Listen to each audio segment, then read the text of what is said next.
with us on Overdrive. Now, the India Spec KTM 390 Adventure S and the Enduro Arm motorcycles were on display at the India Bike Week held in Goa, and both these motorcycles blend the local features with global performance. Rohit brings you all the details.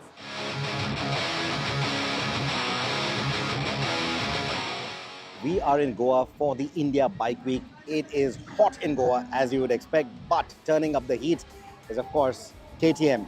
They have their entire lineup here. What we have here, what is of interest to us, is this.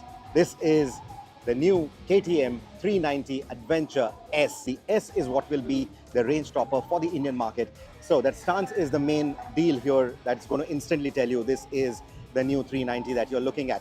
Of course, that also means that it is going to get the larger engine from the new 390 Duke. Now, power and torque output figures are still under the wraps. KTM has still not told us what these are. Expect a power output of close to 47 bhp, or maybe even uprated to a little higher than that. And what you also see that compared to the KTM 390 Enduro R that we saw, the suspension is going to be different. You're going to get the WP Apex, whereas on the other one we saw the WP Explore. What you are still going to get, however, is a setup that gives you a 21-inch front. So they're not skimping on that, and these will be spec'd with tubeless fork rims. The rear is going to be a 17. It's a 130/80/17. And the front, like I said, is going to be a 21-incher. Now, what you're also getting here is this high-rise fender, and then you have that tower-style arrangement for the headlights. So you get your two beams, you get the LED DRLs right here, and then you get this really tall windscreen, which I think should be really great even for those who are purely looking at touring. This should give you good weather protection. It's also got these cuts on the side, which should also give you enough ventilation, but at the same time, good weather protection as well. You see the LED turn blinkers in here. You also see these hand guards that have been installed, not properly installed yet, but fine. Now, the switchgear is again something familiar. We've seen that on the 390 Duke, but the cruise control is something new for us. So you see the switchgear right here for the cruise control. So that's good news again for people who want to go touring. The screen, if my memory serves me right, is again similar to what we've seen on the 390 Duke. You get a USB-C charging port right on the side. So again, if you want to mount something here or mount something on top, you should be able to do that. Mounting brackets is going to be very easy. I'm sure there'll be a lot of aftermarket options. So even if you want to have your own GPS or maybe mount your phone and then charge it through this, again, very nicely placed, very nicely thought of. Now the seat height. Again, like I said, we don't have the specs yet, but it is pretty tall. And let me quickly show you what it looks like when I get onto the motorcycle. So standing and riding shouldn't be a problem at all.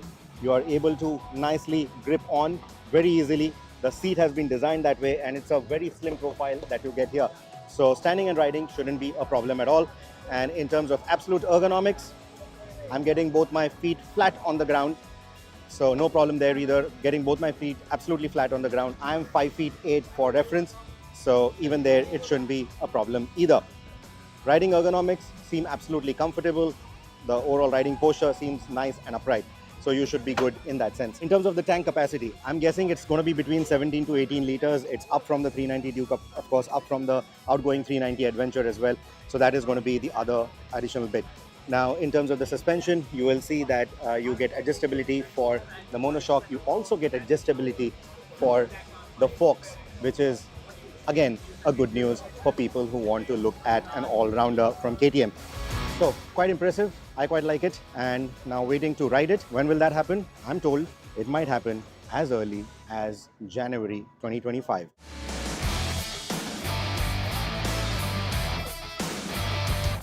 This is the new 390 Enduro R.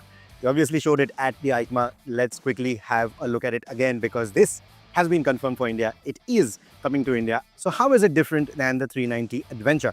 Now, the 390 Adventure S is going to be the top of the line model that will come to India. You see that bike right there. So the common elements are obviously going to be the tail lights, the indicators, not the headlights, but the switchgear. The headlight obviously is much smaller than this, but the switchgear is going to be different.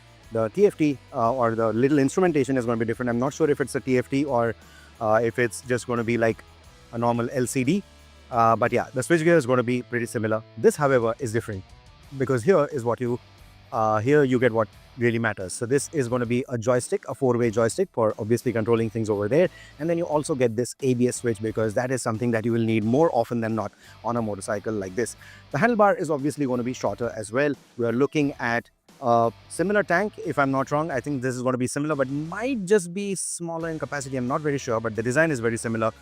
You also get this one-piece seat. So ergonomics are going to be completely different on this motorcycle compared to the 390 Adventure S.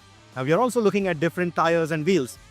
These are still going to be tubeless wire spoke wheels, but you are getting a 140/80/18 tire on this one. And at the front, you are going to see a 21-incher right here, and that is still going to be a 90/90/17. Now, in terms of the engine, now there were reports that this might just use the older 390's engine. That's not true. This is still going to use the new engine itself. And here's a quick proof of that. You see the 398.63cc, that is from the new 390 Duke. This is again a model year 2025 engine. It's ready for production. It's ready to hit the road. How soon? Well, as soon as Jan or Feb. I don't know if the Enduro will come immediately. The Adventure S is definitely coming earlier, is what we've heard. And Enduro might just follow later. Now, in terms of the suspension, you get the WP Apex suspension. Again, something that we saw on the Adventure. The suspension travel might be a little different.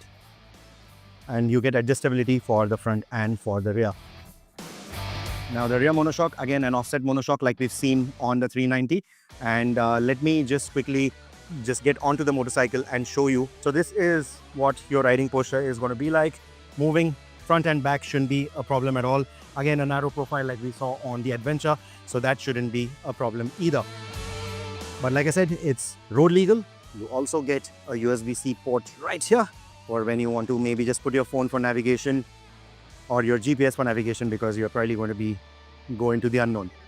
Now in terms of the bodywork, it still has that Enduro bodywork. It still has a more forward-leaning stance. It's not that vertically upright stance that we saw on the Adventure.